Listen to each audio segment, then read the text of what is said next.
The NBA Summer League is in full swing right now, but don't let these highlight reels fool you. A lot of it, and frankly, most of it, means nothing. Still though, we've got important roster changes, trades, free agent signings, all of that to talk about on NBA Weekly. I'm your host, Ty. Welcome back, or welcome to America Sports. So that's exactly where we'll start on today's show. The Summer League. Don't get me wrong, the Summer League is fun, and when you don't have any other NBA hoops going on, you're going to watch it. And being the fans that we are, you're probably going to overreact. It's fun, it's fast, it's flashy. It gives us a taste of what the rookies and the other young players might be able to do when they max out their potential or just make a roster spot.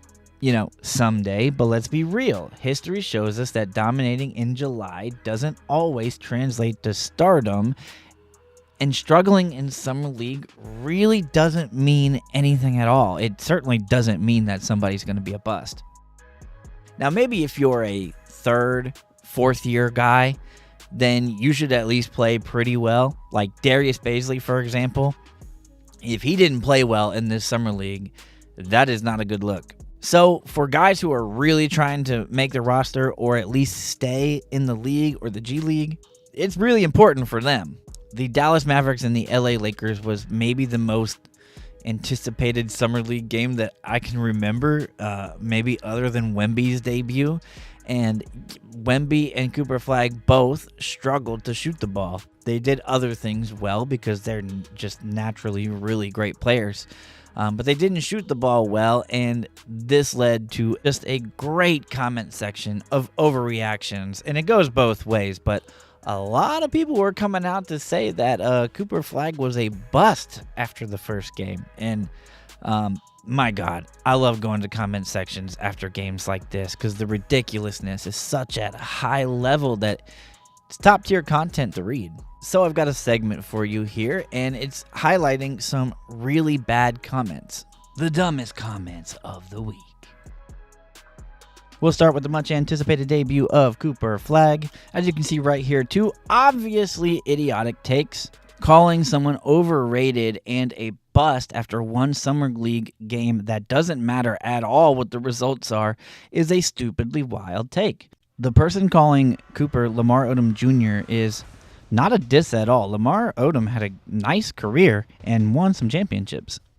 Moving on here, I'm not even going to address the top comment, but I wanted you guys to see this shit. The bottom comment is what I wanted to highlight the most because that is just absurd. This user said it more than once on the video, though. I think he means it. This comment, though, shows you the flip side to our first set of comments. Oh yeah, Flagg, he wasn't putting in any energy at all. It wasn't nerves at all. Lastly, we got a guy who I'm assuming is comparing Chet Holmgren's debut Summer League game to Cooper Flagg's, and because Chet did better, this somehow makes this year's draft weak. Fuck this. So, are you flabbergasted at the stupidity yet? Or is this something that you've just come to expect? The dumbest of the dumb. Either way, I'm glad that we can hold these comments at least somewhat accountable. Moving on to Ace. Oh yeah, they did it to him too, and they basically do it to everyone. I feel like this part of the comment section is equipped with enough crazy for all of us. Starting with a "he's not that good" comment. He needs a point guard to set things up for him. And while all really good teams need a point guard, so you can literally say that about every single player and team in the NBA.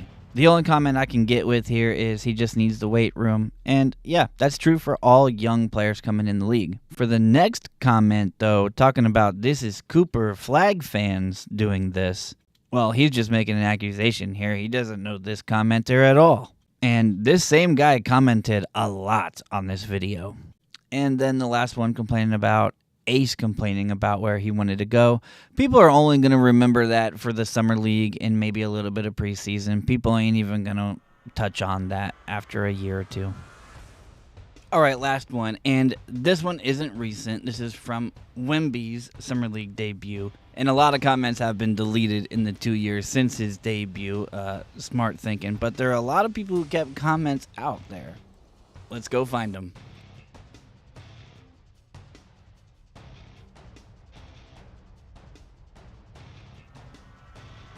Bullshit.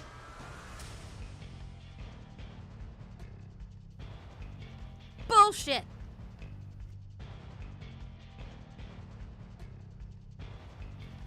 Well, that was bullshit. I actually want to talk about these comments real quick. That's a bad point. Since the 2010s, they've really only missed on number one picks like 2 times. The rest have either been really good players to great players. There's a lot of people that like to bring up Anthony Bennett, and yeah, he technically was a number one pick, but he didn't have hype like the last 6 or 7 number one picks have had. Reese Shea had more hype than Anthony Bennett back then. There were some people that were really surprised that Anthony Bennett went number one to begin with. You can sell me on Markelle Fultz, but even Ben Simmons is not a bust. That guy's been an all-defensive player twice, and he's been on the All-NBA. All the athleticism and the intangibles were there. That's just a guy who didn't have a good shot to begin with and lost all the confidence on offense. So did he live up to the hype? No, not at all. He may not have lived up to the hype of the second coming to LeBron James as they put on everybody, but nobody is ever going to live up to those expectations. But the guy wasn't a complete bust either. And by the way, I realize we've gone off topic, but that's the beauty about talking the NBA with your pals, right? And the last comment that we're going to talk about is the one that I really need to address because we have to stop this type of thinking. And the type of thinking is that Summer League bad numbers automatically means that the guy is not going to be good in the NBA. There's just no way that is the case. Try to think of it as its own separate entity. Don't even associate Summer League with the NBA. I know that sounds weird, but these numbers are not going to translate, especially for guys who are only going to play 1 or 2 games in Summer League and it's their first year. I like to think of people who view this channel as intellectual basketball viewers. So I know that most of you guys know this shit already, but there is a big number of people that really do think that if they play bad in Summer League, oh man, that means there's no way that they're going to be good in the NBA where the quality of player is much better. And with that said, we are going to get into the NBA offseason and talk about teams that likely got better and teams that probably didn't. We're starting with improved teams in the West, and we're also starting with the newest piece of news, and that is Damian Lillard is being reunited with the Portland Trailblazers, and I'm sure for the fans and the organization, it feels so good. So my immediate thoughts are this.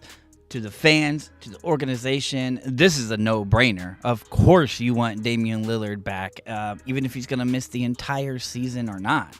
You know, just to have that star back in the building that you have lacked. And not just any star. In Portland, he is the star. That makes you think if they still have this current roster the following season, not even the season coming up, then it looks really good on paper. Now, we know things never play that way, especially in today's NBA. Guys move around, but we can't really go on anything else. We have to look at it for what it is. In the starting 5, you got Damian Lillard and 3 really nice defenders with Klingon. You got Kamara, who's maybe the best of the 3 at this point, and you got Drew Holiday to guard the guards, the wings, and the paint. You got Avdia as most likely your second scoring option, and then you got Scoot, who will probably start for this season. That'll get him, a lot of reps that he needs at the starting position. When Dame comes back, he will probably run the second unit, and you could do a whole lot worse as a second unit point guard. And then Shaedon Sharpe, who I could see being in the running for 6th man of the year for them. It makes me wonder a little bit like, okay, did Dame weigh his options about a championship? Because we know that's the reason he left Portland in the first place. Is he now looking at it and being like, maybe the grass isn't greener on the other side?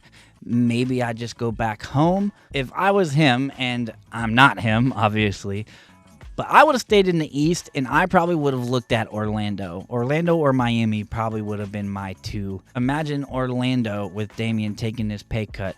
Him, Banchero, Franz, Desmond Bane, pretty fucking good. Or Miami with the Heat culture, with Wiggins, you got Bam, and then, of course, you got a really good scoring option right next to you with Tyler Hero. and then Norman Powell would be your third scoring option. That would have been a really nice starting five too, I think. Orlando and Miami would have definitely been the two choices for me if I am Dame. But again, I'm not. But for now, this is really for the fans and the organization. We're going to let Portland have their time. I, along with mostly or every NBA fan, knows what it feels like to have their star leave.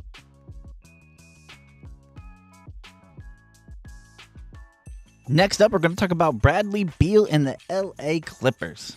LA's most recent signing is with Bradley Beal, and they got them for the low. But what I really like is that's not all that the Clippers have done. They've been very active this year, and they should be.